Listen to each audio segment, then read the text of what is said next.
আসসালামু আলাইকুম। সবাইকে শুভেচ্ছা জানাচ্ছি। মাসুম মাহবুব দেখছেন উপেন্দ্রাজ ইউটিউব চ্যানেল এবং মাসুম মাহবুব ফেসবুক পেজ। সকালের লাইভ সেশনে বেশ কিছু ব্রেকিং খবর দিতে চাই। যদিও এই খবরগুলো এখন আর ব্রেকিং থাকছে না, তারপরও ব্রেকিং।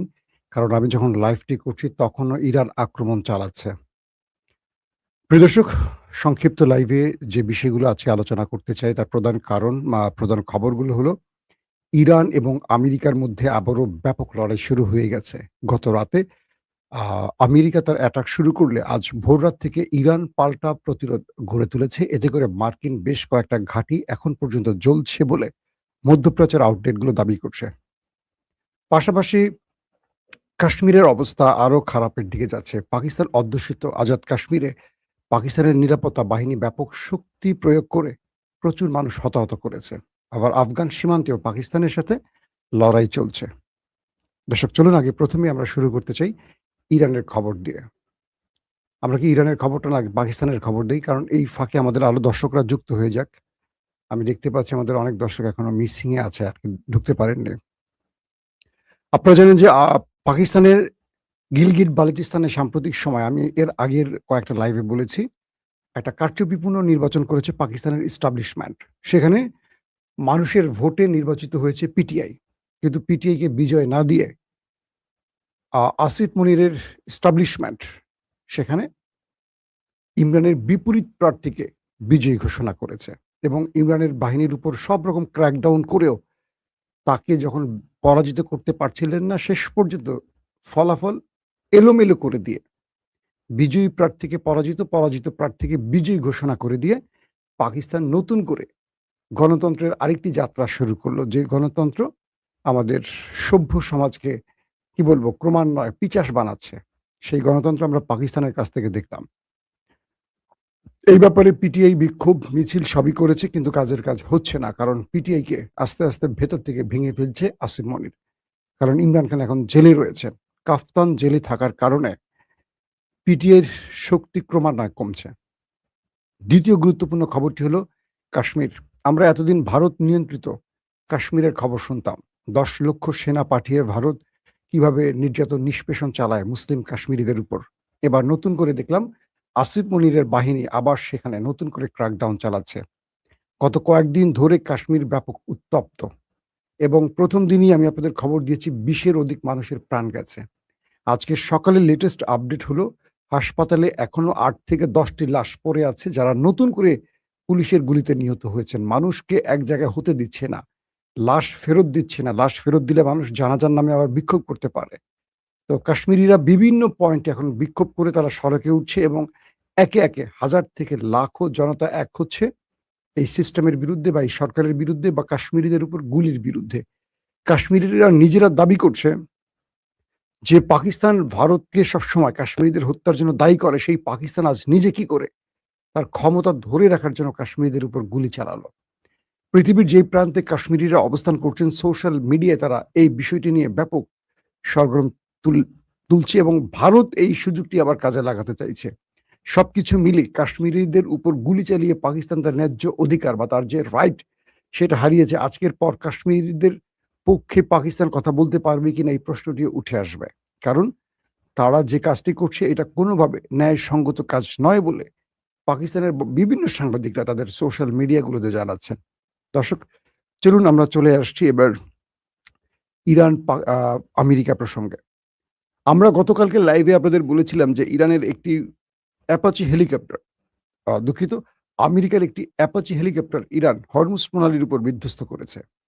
তবে ইরান প্রথমে দাবি করেনি, আমেরিকাও অস্বীকার করেছে যে এইরকম কিছু ঘটেছে। তখন আমি আপনাদেরকে খবর দিয়েছিলাম এটি ইলেকট্রনিক্স ওয়্যারফেয়ার সিস্টেমে এই অ্যাপাচিটিকে ধ্বংস করতে পারে। কারণ ইরান কোনো মিসাইল বা ড্রোন হিট করেছে এরকম কোনো তথ্য ইরান স্বীকার করেনি, আমেরিকাও বলেনি। তখন ধারণা করছিল যে এটা ইরান কোনো ইলেকট্রনিক্স ওয়্যারফেয়ার সিস্টেম মাধ্যমে এটিকে ধ্বংস করেছে। তো গভীর রাতে হঠাৎ করে ডোনাল্ড ট্রাম্প স্বীকার করলেন যে ইরান দ্বারা তাদের একটি অ্যাপাচি হেলিকপ্টার বিধ্বস্ত হয়েছে এবং এটার জন্য ইরানকে বড় মাশুল দিতে হবে। এর কয়েক ঘন্টা পরই আমরা দেখলাম ইরানের গুরুত্বপূর্ণ বেশ কয়েকটি শহরে বড় আকারে অ্যাটাক শুরু করে আমেরিকা। আমেরিকা সেখানে কি করে? প্রথমে তাদের শহর, সিরি শহর, কেশমদ্বীপ, বন্দর আব্বাস এবং খোজাস্তান সহ আরো কয়েকটি শহরে ব্যাপক অ্যাটাক চালায়। এই অ্যাটাকের ফলে ইরানের পানির যে ট্যাঙ্ক সেটা ক্ষতিগ্রস্ত হয়। কয়েকটি শহরে পানি চলাচল এখন মানে পানি বন্ধ আছে। তারপর কেশমদ্বীপে হিট করা হয়। বন্দর আব্বাসে হিট করা হয়। তারপর শিরিষ জেলায় আক্রমণ করা হয়। তারপর ইস্পাহান বা আরো কয়েকটি জায়গাকে টার্গেট করে তাদের অ্যাটাক আসছে। এই পর্যন্ত ইরানের যে খবর পেলাম। অর্থাৎ ইরানের পারমাণবিক প্রকল্পগুলোকেও টার্গেট করছে। যেমন বুশহর পারমাণবিক স্থাপনা আছে। এরকম কয়েকটি শহরকে টার্গেট করছে আমেরিকা। এখন পর্যন্ত ইরানের কতজন হতাহত হয়েছে এই ব্যাপারে কনফার্ম তথ্য আসেনি আমাদের কাছে। এর কয়েক ঘন্টা পর পাল্টা জবাব দেয় ইরান। ইরানের পররাষ্ট্রমন্ত্রী বলেছেন যে, "আমরা আলোচনার টেবিলেও থাকবো, আবার আঘাত আসলে পাল্টা জবাবও দেব। আমরা ১ সেকেন্ড দেরি করব না।" সেই কাজটি ইরান আবার করল। তারা আমেরিকার ঘাঁটি রয়েছে এমন ৩ টি আরব দেশে অ্যাটাক করেছে। এর মধ্যে রয়েছে জর্দান, বাহরাইন, কুয়েত। এই ৩ টি জেলায় একাধিক স্থাপনার উপর টার্গেট করেছে এবং জর্দানে মার্কিন একাধিক বিমান ঘাঁটিকে লক্ষ্য করে আক্রমণ করা হয়েছে। কিছু ফুটেজে দেখা গেছে যে আমেরিকা কিছু ইন্টারসেপ্ট করতে পারলেও বেশ কয়েকটি ড্রোন এবং মিসাইল বাহরাইনে মার্কিন ঘাঁটিকে লক্ষ্য করে দুঃখিত জর্দানে মার্কিন ঘাঁটিতে আগুন জ্বলিয়ে দিয়েছে। অর্থাৎ আমেরিকা যে দাবি করছে তারা সব ইন্টারসেপ্ট করেছে, এই বিষয়গুলো সঠিক নয়। পাশাপাশি বাহরাইনে ৫ম নৌবহরে আবারও হামলা হয়েছে। আমি আপনাদেরকে এই তথ্যটি এর আগেও বলেছি যে বাহরাইনের ৫ম নৌবহরটি আমেরিকার জন্য খুবই গুরুত্বপূর্ণ। কারণ কারণ হলো যে এখান থেকে পুরো মধ্যপ্রাচ্য কন্ট্রোল করে মার্কিন যুক্তরাষ্ট্র। ইরানের বারবারই ইরান যতবারই আক্রমণ করছে প্রতিটি আক্রমণই দেখবেন যে আপনারা তারা কয়েকটা ঘাঁটিকে মেইন টার্গেট করে। একটা হলো আল উদাইদ, যেটা কাতারে অবস্থিত মার্কিন সবচেয়ে বড় ঘাঁটি। রয়েছে কুয়েতের আলী আল সালেম ঘাঁটি, বিমান ঘাঁটি। আর রয়েছে বাহরাইনের যেটি বললাম ৫ম নৌবহর বা 5th যেই নৌবহরটি রয়েছে সেখানে। ইরান সিরিজ কিন্তু এখানে অ্যাটাক করছে। ৪০ দিনের যুদ্ধেও কিন্তু এই বাহরাইনের এই ৫ম নৌঘাঁটিতে অ্যাটাক করেছে। বারবার সেটাকে ক্ষতিগ্রস্ত করেছে। ঘাঁটিটি অনেক বড়। এখান থেকে মধ্যপ্রাচ্যে পুরো মার্কিন যে রণতরী কন্ট্রোল করা হয় বা সেন্টকম, তাদের যে সেন্ট্রাল কমান্ড, এই স্থানটিতে বসে যুদ্ধ পরিচালনা করে। পুরো মধ্যপ্রাচ্যে কোথায়, কোথায় ওয়ারশিপ যাবে, কোথায়, কোথায় ডিস্ট্রয়ার যাবে, কোথায়, কোথায় রণতরী যাবে, কোত্থেকে সাগর পথে আক্রমণ করবে বা এই যে এই মুহূর্তে ওমান সাগরে আমেরিকা যে নেভাল ব্লকেট তৈরি করে রেখেছে, এইটা পুরো কন্ট্রোল হয় বাহরাইনের এই ৫ম নৌবহর থেকে। এবং আমেরিকার বড়, বড় বিশেষজ্ঞ, সামরিক বিশেষজ্ঞরা এখান থেকে বসেই এই যুদ্ধ পরিচালনা করেন। তাই ইরান এই জায়গাটাকে বারবার টার্গেট করছে। আজকে সকাল থেকেও ইরান বাহরাইনে একাধিকবার অ্যাটাক করেছে। পুরো শহরে শুধু সাইরেন বেজেছে। মানুষ আশ্রয় কেন্দ্রে গিয়ে পালিয়েছে। তারপর রয়েছে এর মধ্যে আপনার কুয়েত।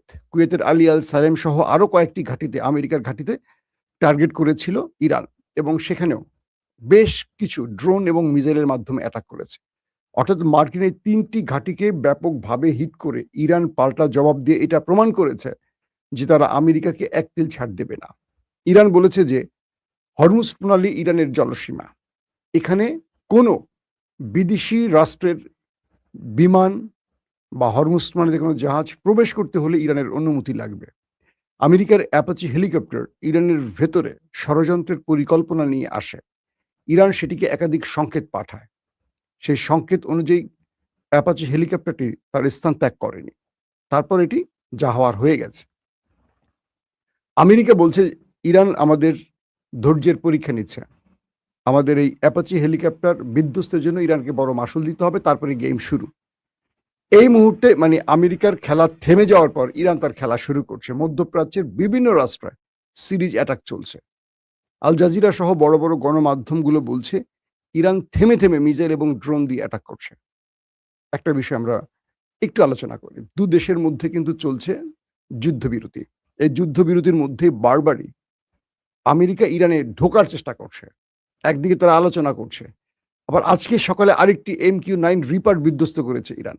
তো যখন ইরান চুপচাপ আছে, আমেরিকা হরমুজে এসে বারবার খোঁচাচ্ছে। বন্দর আব্বাসে ফাঁকে, ফাঁকে হিট করছে। কেশমদ্বীপে বারবার হিট করছে। কারণটা কি? এই স্থানগুলো থেকে ইরান শত্রুর বিরুদ্ধে তার ড্রোন বা মিসাইল অ্যাটাক গুলো চালায়। ইরানের যে ড্রোন স্টোরেজ আছে বা ড্রোন ওড়াবার যে জায়গাটা আছে সেটা হলো কেশম দ্বীপ। এখান থেকে হরমুজ প্রণালী বা বন্দর আব্বাস সহ এই অঞ্চলটাকে বা এখান থেকে মধ্যপ্রাচ্যকে টার্গেট করে অনায়াসে ইরান। তো এই জায়গাগুলোতে বারবারই অ্যাটাক করছে আমেরিকা। আবার আমেরিকা বলছে যে আমরা আত্মরক্ষার জন্য এই আক্রমণগুলো করছি। আত্মরক্ষার জন্য হলো সিভিলিয়ানদের উপর আক্রমণ করার কথা না, পানির ট্যাঙ্কির উপর আক্রমণ করার কথা না, কোনো বাণিজ্যিক ভবনে আক্রমণ করার কথা না। কিন্তু আমেরিকা সেটাই করছে। তো এখন ইরান বলছে যে আমাদের যেখানে আক্রমণ হবে আমরা পাল্টা সেখানেই আক্রমণ করব। এটা তো আগের ঘোষণা। এখন পর্যন্ত এই লড়াইতে ইসরায়েলের সম্পৃক্ততার কোনো তথ্য পাওয়া যায়নি। ইসরায়েল গোপনে করছে কিনা সেটাও আসেনি। আমেরিকা ভার্সাস ইরানের লড়াই বলে এখন পর্যন্ত জানা যাচ্ছে। আরেকটি বিষয় আসছে যে ইরান ঘোষণা দিয়েছে তারা যদি এই আক্রমণ অব্যাহত হয়, আরো দীর্ঘ হয়, তাহলে তাদের নতুন কোনো মিসাইল ব্যবহার করবে। যেটি তারা বিগত সময় ধরে বারবার বলছে যে আমাদের এমন কোনো অস্ত্র ব্যবহার করতে যেন বাধ্য না করা হয় যেটা পৃথিবী আগে দেখেনি। এটার অনেক বেশি মাশুল দিতে হবে। তো ইরান বলছে যদি এই আক্রমণ দীর্ঘ হয়, তাহলে তারা এটাকে একটা বড় যুদ্ধের দিকে নিয়ে যাবে। পুরো মধ্যপ্রাচ্যে তারা আগুন জ্বালাবে। এইজন্য তারা ভয়ংকর মিসাইলও ব্যবহার করতে পারে। আমরা জেনেছি গত ২ দিন ধরে যে ইসরায়েলের সাথে খেলাটা চলছে, সেখানে ইরান খাইবার সেখান ব্যবহার করেছে, ইমাদ ব্যবহার করেছে, কাদের ব্যবহার করেছে। এগুলো কিন্তু ইরানের প্রতিরক্ষা ইসরায়েলের প্রতিরক্ষা ব্যবস্থাকে ভেদ করতে পেরেছে। ইসরায়েলের যেই আয়রন ডোম রয়েছে, তাদের যে প্যাট্রিয়ট বা থার্ড রয়েছে, এগুলো সবগুলোকে ভেদ করে কিন্তু ইরান এই সফল অ্যাটাকগুলো করেছে। আবার আমেরিকা যত দাবি করছে যে আমাদের ঘাঁটিগুলোকে ইরান টার্গেট করেছে, আমরা সব ইন্টারসেপ্ট করেছি। আগামী কয়েক ঘন্টার মধ্যে দেখবেন সেই ঘাঁটি জ্বলছে, সেই ছবি আবার ইরান প্রমাণ করে দেবে। এই ছবিগুলো ইরান আবার তার মিত্রদের মাধ্যমে সংগ্রহ করে, স্যাটেলাইট ইমেজ যেটা আমরা বলি। ইরানকে চীন দিচ্ছে, রাশিয়া দিচ্ছে। সবকিছু মিলে ডোনাল্ড ট্রাম্প আবার যদি যুদ্ধটাকে দীর্ঘ করেন, তিনি যে শান্তির কথা এতদিন ধরে বলছেন, তিনি নিজেই নেতানিয়াহুকে থামতে বলেছেন। আবার তিনি নিজেই আক্রমণ করছেন। আবার তিনি নিজেই অ্যাপাচি ঢুকাচ্ছেন হরমুজে। কেন? যদি ইরানের কোনো যুদ্ধ বিমান বা ইরানের কোনো অ্যাটাকিং হেলিকপ্টার মার্কিন টেরিটরিতে ঢোকে, আমেরিকা সেটিকে আস্ত রাখবে? রাখবে না। তো ইরানও তার জবাব দিচ্ছে। ইরান বোঝাচ্ছে যে আমি তোমাকে ভয় পাই না, তুমি ঢুকলে আমি মারবো। আর আমেরিকা বোঝার চেষ্টা করছে ইরান আসলে কতটুকু ভয় পাচ্ছে কি ভয় পাচ্ছে না। যখন ইরান পাল্টা জবাব দিচ্ছে, তখন তারাই উল্টো ভয় পাচ্ছে। এখন আমেরিকা বলছে যে এটা আমরা আমাদের আত্মরক্ষার জন্য করেছি। ডোনাল্ড ট্রাম্প কি এই আক্রমণ সীমিত করবে নাকি মার্কিন ঘাঁটিতে ইরানের পাল্টা জবাবের পরিপ্রেক্ষিতে আবারও আক্রমণ শুরু করবে, সেটা হয়তো আমরা আগামী কয়েক ঘন্টার মধ্যে বুঝতে পারবো। কারণ আমেরিকার যেই জায়গাগুলোতে কি বলে বাহরাইন, জর্দান, কুয়েত সহ যে ঘাঁটিগুলোতে টার্গেট করেছে ইরান, সেখানের ছবিগুলো হয়তো আগামী কয়েক ঘন্টার মধ্যে পাওয়া যাবে। ক্ষয়ক্ষতির পরিমাণ জানা যাবে। কারণ ইরানের আক্রমণের পর আমেরিকা সবসময় সেগুলো লুকিয়ে রেখেছে। যেমন অ্যাপাচি হেলিকপ্টারের বিষয়টি ১ম এ কিন্তু স্বীকার করেনি। অথচ এই স্পটে অ্যাপাচি হেলিকপ্টারের আগে F-35 কে আক্রান্ত করেছে ইরান। MQ-9 রিপার ৪ টি আক্রান্ত হয়েছে এখানে। রিফুয়েলিং ট্যাঙ্কার আক্রান্ত হয়েছে, ডেস্ট্রয়ার আক্রান্ত হয়েছে। প্রত্যেকটি আমেরিকা অস্বীকার করেছে। কিন্তু এবার আমেরিকা এসে স্বীকার করেছে। তার মানে কি?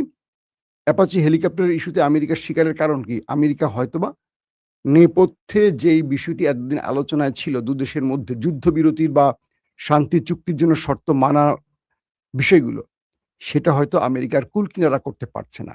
তাই আমেরিকা এখন ক্ষেপে গেছে বা ডোনাল্ড ট্রাম্প ক্ষেপে গেছে।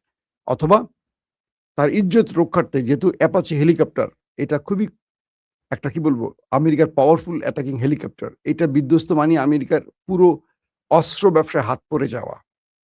যে ইরান কিভাবে এটাকে ইন্টারসেপ্ট করতে পারলো বা কিভাবে এটাকে ধ্বংস করলো। অ্যাপাচি যারা কিনেন এই ক্রেতারা, আমেরিকার ক্রেতারা সরে আসবে। তো সবকিছু মিলে আমেরিকা পাল্টা জবাব দিয়ে তার ইজ্জত রক্ষার চেষ্টাটা করেছে। এর বাইরে এটুকু বোঝা যাচ্ছে এই যুদ্ধ থেকে আমেরিকা এই মুহূর্তে আর কিছু পাবে না। ডোনাল্ড ট্রাম্প তার নিজের রাজনীতি বাঁচাবার জন্য, চেয়ার বাঁচাবার জন্য তিনি কিন্তু ইরানের অনেক শর্ত মেনে নিচ্ছেন। আবার বাইরে একটা বলছেন, ভেতরে একটা বলছেন। চিঠি পাঠাচ্ছেন পাকিস্তানের মাধ্যমে ইরানে। ইরান তুমি একটু শান্ত হও, একটু শান্ত হও। দেখি ধীরে সুস্থে তোমার দাবি মানবো। আবার বাইরে বলছেন ইরানকে ১ সপ্তাহের মধ্যে বোমা মেরে ধ্বংস করে ফেলতে পারি।